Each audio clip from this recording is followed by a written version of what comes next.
merujuk kepada Pancasila ya, sila kelima, keadilan sosial bagi seluruh Indonesia. Itu kan sebenarnya keadilan dalam arti yang seluas-luasnya. Di antara keadilan itu kan antara keadilan berekonomi gitu.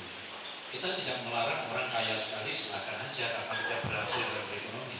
Tetapi tidak boleh ada yang marah sekali. Gitu. Nah, di bidang politik, ya, dalam konteks pilkada demokrasi ini itu juga antara lain.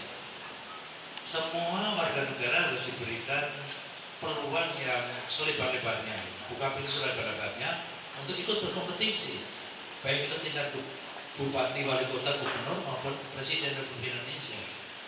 Prinsip dasar bagi saya adalah setiap banyak alternatif, banyak calon, maka masyarakat akan mendapatkan banyak pilihan. Banyak pilihan.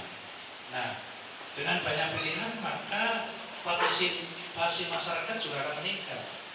Itu artinya bisa mengurangi golput. Karena kesuksesan pemilu atau pilkada itu adalah antara lain kecuali berjalan jujur dan luber ya, artinya jujur, adil, rule-nya itu berapa ya? Langsung umum, ya, bebas, rahasia dan sebagainya itu terjamin. Antara lain poinnya adalah banyaknya yang berpartisipasi dalam pemilihan, yang gitu kan. Golput itu dari tahun 2004, ya, saya lihat grafiknya terus mendaki, ya, sudah mendekati 40, ya, dari 2004 ke 2009, 2014 itu diprediksi 40%. Golput sekian itu sangat besar. Mengapa? Kan kita mestinya harus mengevaluasi. Di antara itu tadi karena banyaknya diganjel peserta atau kandidat-kandidat alternatif. Dengan peraturan yang presidensial thresholdnya 20%, itu kan mustahil kan. Kemarin aja banyak partai ada satu yang lolos 20%, partai penguasa. Nah sekarang ini partai penguasa sendiri lagi cenderung turun, apa ada yang lewat 20%? Dengan alasan selalu nanti takut calonnya banyak sekali. Sekarang tahun 2004 itu kalau tidak salah PT-nya untuk presiden itu hanya 3% kalau tidak salah ingat.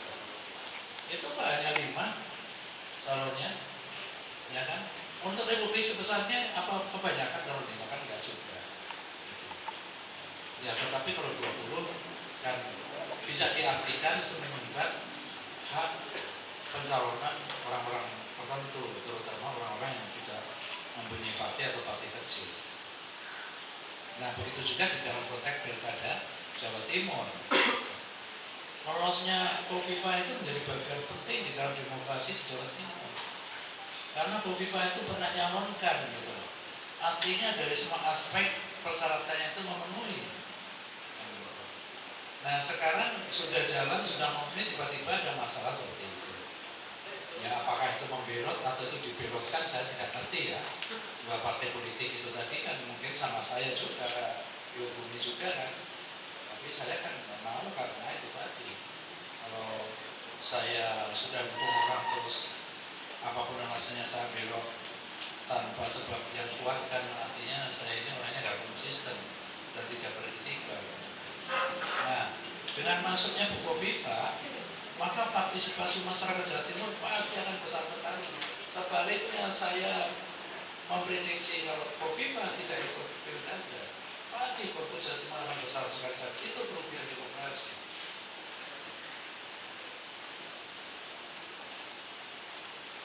Lagi yang tanya? Pertanyaanlah tujukan sama Bu Kofifa sekarang. Atau langsung aja Bu Kofifa ngomong. Jawaban ada? Silakan lah, Bang. Ya, ini Bang, tadi kan Abang bilang 2014, Abang udah bilang pemilih putih atau golput cenderung tinggi ya Bang ya? Ya. Dan ini pun dikhawatirkan akan beruntung seterusnya dari itu. Dan kalau dilihat dari kacamata Bang sendiri, untuk mengurangi indikasi alam itu seperti apa Bang? Itu tadi Antara lain karena mungkin dia mempunyai jago-jago tertentu gitu ya, tetapi tidak ada salurannya. Kalau 20% itu kan diprediksi ya kan, semua tidak pas di 20% untuk dibagi 5 calon jadi 100% 20 kan tidak seperti itu. Pasti ada yang berkoalisi sampai 30% barangkali. Artinya paling-paling hanya 3 calon kan. Nah, kalau hanya 3 calon seatnya bisa dipastikan lah siapa-siapa orangnya kan. Sehingga ini menyebabkan kurangnya partisipasi dan masyarakat untuk ikut mendukung pemilu presiden pada tahun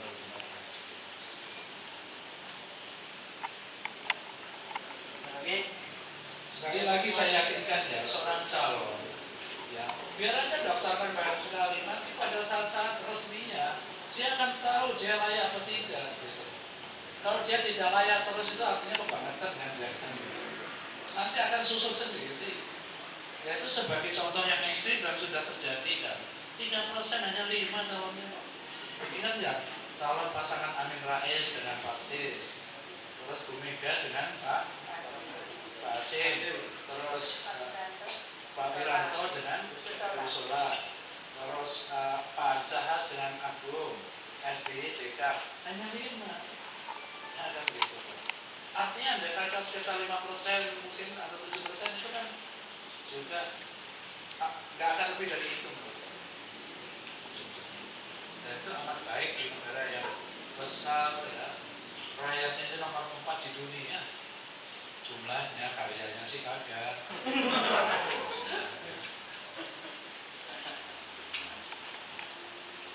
Ada lagi? Silakan, Mas.